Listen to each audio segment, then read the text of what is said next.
If homework has become the most stressful part of your day, I want to give you some hope. Because motivation does not come from constant reminders, nagging, or forcing willpower.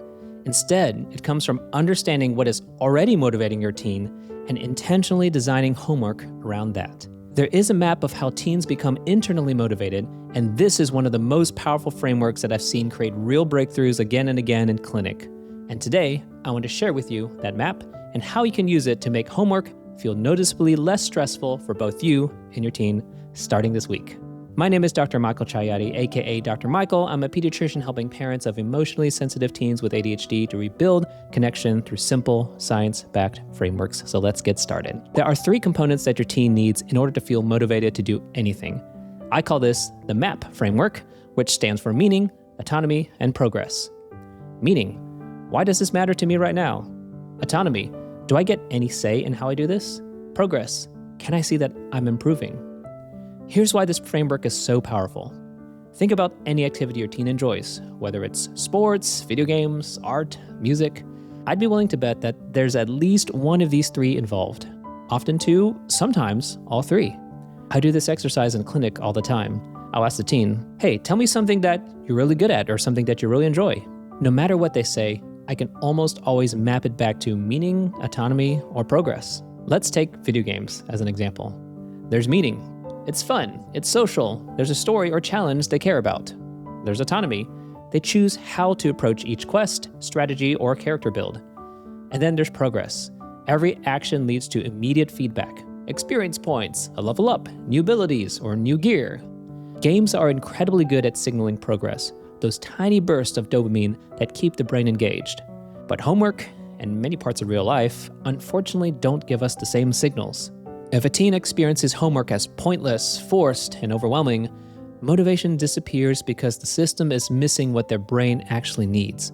Therefore, one of the most powerful shifts you can make is designing meaning, autonomy, and progress into their day-to-day homework instead of trying to force motivation from the outside. Let's start with meaning. This is one of the most powerful motivators, but also one of the more tricky ones to tap into. Ideally, you would help your teen connect the dots from doing homework to how it would help them be successful later in life. Sometimes they'll see the connection, but for many teens, especially emotionally sensitive teens with ADHD, the concept of being successful at some random point in the future feels too abstract to be meaningful in the moment.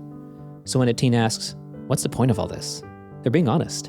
In those moments, I'll often say something like, thank you for telling me how that feels. I get why this feels pointless sometimes. I'll even acknowledge the tension. On one hand, school is a gift. Not everyone has access to an education.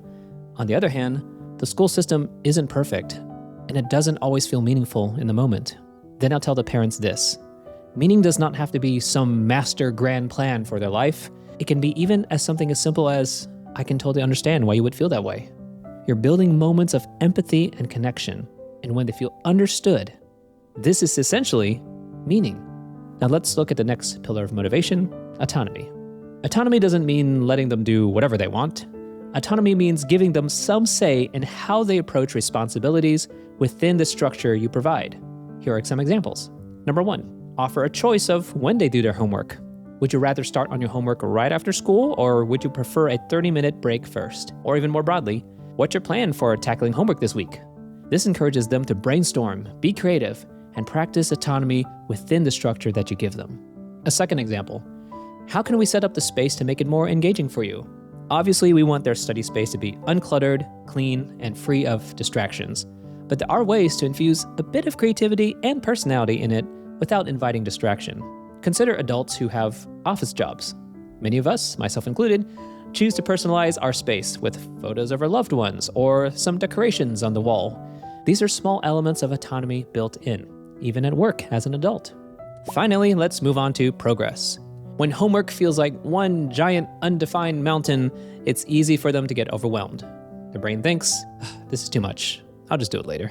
Progress means breaking it down to smaller tasks and celebrating the small wins, offering encouragement at any sign of momentum. Using video games as an analogy again, they are so good at highlighting progress. For many games, they reward you constantly, even at the start. Like completing the tutorial, for example. You get notifications, experience points, congratulations, adventurer, you've completed the tutorial. wow, I haven't even started playing the game and I'm already rewarded. So find a way to be their cheerleader in real life for getting set up, opening the assignment, getting started, completing one section. It sounds silly, but know this.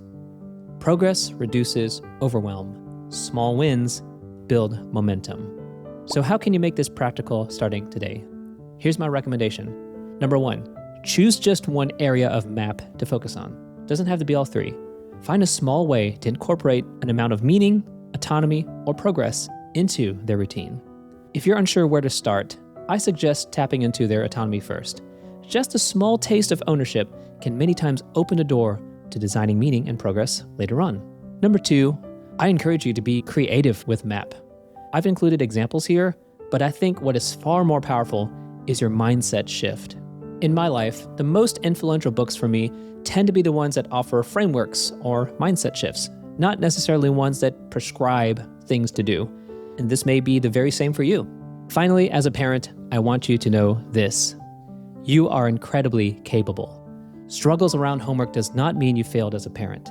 You obviously care and want them to succeed, and you know they will. It's just a matter of finding the right language and mindset that leads to connection instead of conflict. If you'd like to go deeper into helping your teen get started and build early momentum, here's another video on screen I encourage you to watch next. So stay encouraged and stay hopeful. What you do is incredibly meaningful. And even if life doesn't offer you experience points, just know that you are leveling up as a parent, one small step at a time.